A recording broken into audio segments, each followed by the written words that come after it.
As you already know, my name is Ogbuefi Ezeana, ugochitubelu Oraifite. I'm an ancient high priest.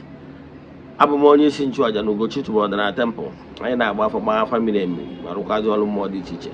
Abụkwazi m onye isi nchụaja na ọdịnala Restoration Evangelical Mission, bụrụ onye mgbasa ozi ọdịnala Igbo. So you can call me a priest or an evangelist. I will answer. My mission is to help people live better life. N'ụbọchị taa na oge awa nke eziokwu, isiokwu anyị ji wee bịa bụ my advice to ordinary called ones. My advice to Dibias. Yes, my advice to Dibias. That is the topic. Yeah. Ihe na-achọ akọwala gị bụ ọ bụrụ na ịbụ dibia na-echuzu dibia as a profession. O nwere ihe ị kwesịrị ịma and o nwere ihe ị kwesịrị avoid. Yes, I know some of my people are they happy with this video. Yes, mana ọ bụ na m agwara ya who will, because I'm telling you this because it's coming out of love and genuine concern. Ị nwere ike isi kere ihe batara m agwara ya inbox. Ihe batara ya bụ na ọtụtụ ndị na-eme ya adịgo too much. Kana onye m ejekwu ghara ibia. O nwere one impression chọrọ correct. And onye bute ọgwụ ya gwuo n'iru ọrịa. O nwere ụdị ihe a ga-emebe n'ọdịnala. Ị mara na instead of this year calling, this year dibia work, we are profession you choose. Instead of now we water blessing, water curse. Then iburu onye na-abụ na-egbosa maka na ọ bụrụ na edo na mmezi dị na mgbosa. Iburu onye na-ewetara ọdịnala afọ ọjọọ n'iwe isi eme ma ọ bụ n'iwe isi akọwa ọtụtụ ihe. Kedu ihe kpatara iji pụta ị na-epromise mmadụ n'ihi eme onye ahụ ọgaranya mana iwu bụrụ ọgaranya n'onwe gị? Ọ dị possible mmadụ ọ na-enye ihe ọ na-enwerọ. Ihe ndị a ka anyị ga-eneba anya, mana before advice ya agaba n'iru, ọkwa dị mkpa. Ọ bụrụ na ịbụ child of the temple, echefuna na annual festival anyị bụ September 15th. Atụrụ anya na onye ọbụla bụ child of the temple ga-participate na ya. Ị n'obodo oyibo, ị nọ Nigeria, ị ga-abịa ma ọ bụ na ị ga-abịa, ị ga-contribute ihe ị kwesịrị ime annually iji wee kwado ya festival and the saraka anyị na-eme every year. Ka nke abụọ, monthly ritual anyị see ongoing. You can join us anywhere you are. Distance is not never a barrier. We started this monthly ritual here 4 years now. We have massive testimonies, but as you all know, we don't share them on social media. Makana oburi hide makebe mana chukwu na-emere onwe ya ha. Nwanne chụba aja maka na aja karịrị ọgwụ. N'isi ụtụtụ ejego m na temple chụọ aja gọọ ọfọ kwubi okwu n'isi ndị niile na-esonyere anyị. The friends of the temple, children of the temple, members of Eze-Ana Restoration Evangelical Mission and consecrated group. To Akai till the last day of the month. Yes, have massive testimonies. So I want to show you like he gave me a church and WhatsApp. Make token donation to the account number, chopper support Jaw Saraka. Then forward I 3 prayer requests I get them an altar. Now I go for no could be open with you. My WhatsApp number on the screen phone. Yes.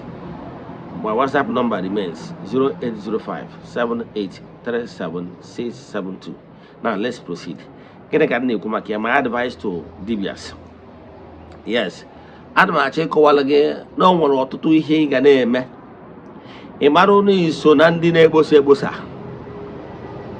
Na-ajụ gị tara akwụ ka ọ ka eze gị dị. Kedu ka ị ga-esi wee bata n'ọdịnala Igbo? Gị nwa na onwe gị maara. Mma maara. N'ọdịnala Igbo abụrụ get rich quick.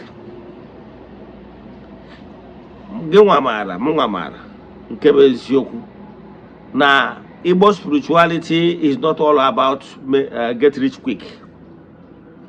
Gị nwa maara, mma maara na na-enwere principles of success.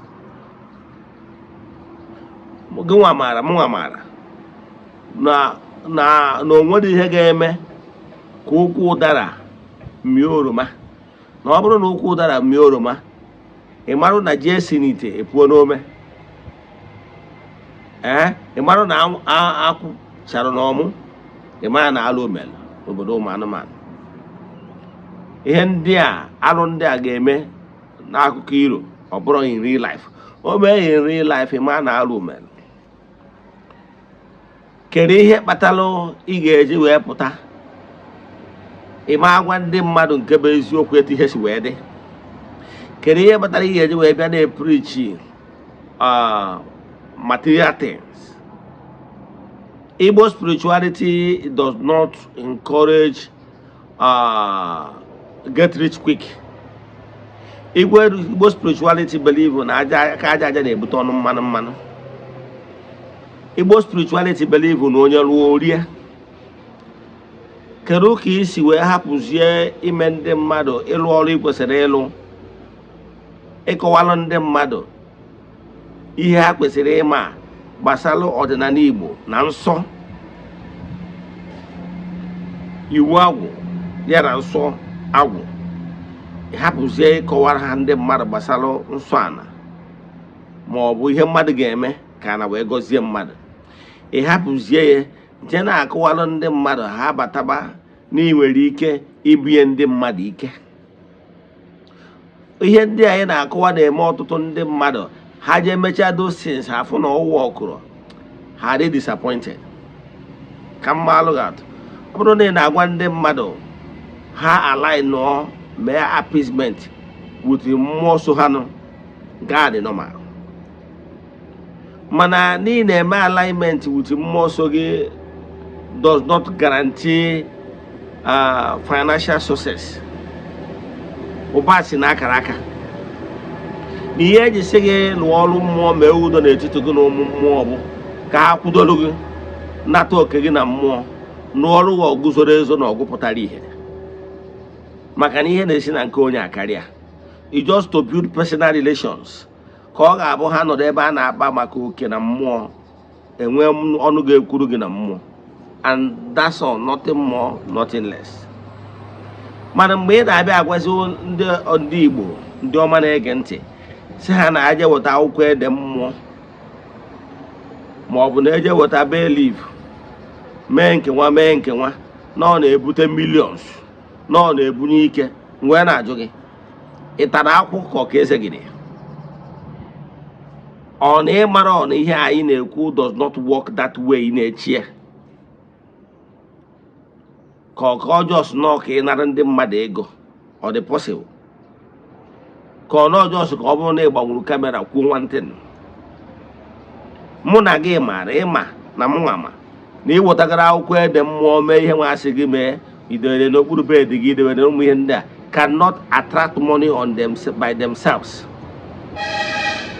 Yes, whether some leaves, herbs, enwere ability to repel negativity, the answer is yes. Whether those leaves enwere ability to attract the positivity and the goodies of life, the answer is yes. Mana whether they will attract money, physical money tender, the answer is no.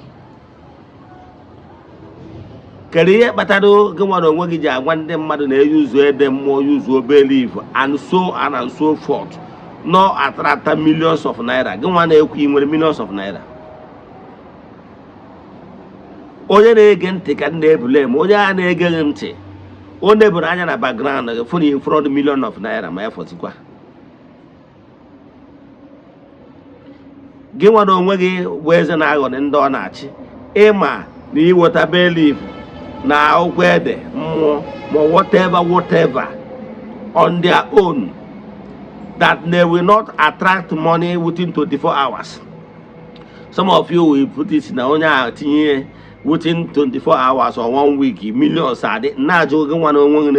Millions. Why must you deceive others? Those things doesn't work that way in nature. Here the singing flowers, leaves can actually attract the presence of the purest beings, the elementals, the mystics around. Their presence is only to inspire you if you ask for it. Maybe during meditations, they inspire you, give you innovation, they give you inspirations of what you must do. Then, if you begin to do those things, apply the right concept, then monetize what you are doing. If what you are doing is actually what people want, then they can monetize it and they will give you money. But no, just because now need them more. Again, from nowhere, where the egi deserve. A sineno diary, more wallet, and abata millions and abata. Itaraku or Eze-Ana. Millions, go on working how many millions or billions can what I go through that? Now, put on and die in agua, wolfeke, nego. You can not check all again. Kose, a one dem muddy him and always yoke. He can wear mebero. He can wear mebero no weggy. Man, some of you are there with those things. Down your four, but I see, or may say that 10 or born or walk or they disappointed. One day, mother, na all more on their own does not give money. If all more they may build a personal relation with you and their spiritual forces to attract those positive spirits towards you. Then all this engage during meditation, during quiet time, during silent time. Engage heart they can give you inspiration.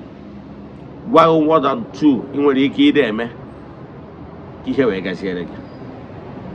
Mana local tender giving you anything money. You must do a kajaja or you must work for it. Ego will process ego siabia. If you do not apply that natural principle that makes money to come, the money will not come.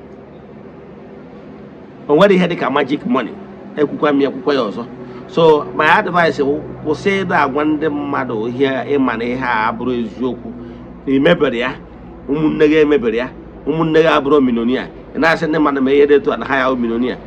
Mana one day work abro minonia, one day one abro minonia, a taraku or Eze-Ana. Time will come when the mother amane take you serious or to turn the batara God they confused or to name how or back to. So could say in the mother first impression. Now those lips and all those things they bring millions. Stop. Because he never have you do here also. Malukwa na bro biomuni do here also. You will give account for it. Nothing goes for nothing. Egypt naka than them what I'm malugo. Kusi how encourage them Madakaji ni road hanway if hanem. Yes. Egypt naka got a given in Uncle. Why do you want to start him na WhatsApp 0805 78 37 672? Let us pray. Equem na Chineke. Ekwere m na ọ dị ihe siri ike ka Chineke na-apụghị ezi m ụzọ m ga-ezigbuo ya n'ihi na ọ masịrị ihe niile obi m siri ike na Chineke emeworo m ya gazie. May the blessings of Chukwu Okike pụrụ ime ihe niile be with you all. May you be protected, may you be blessed now and forevermore. Ya gazie, udo dịrị unu.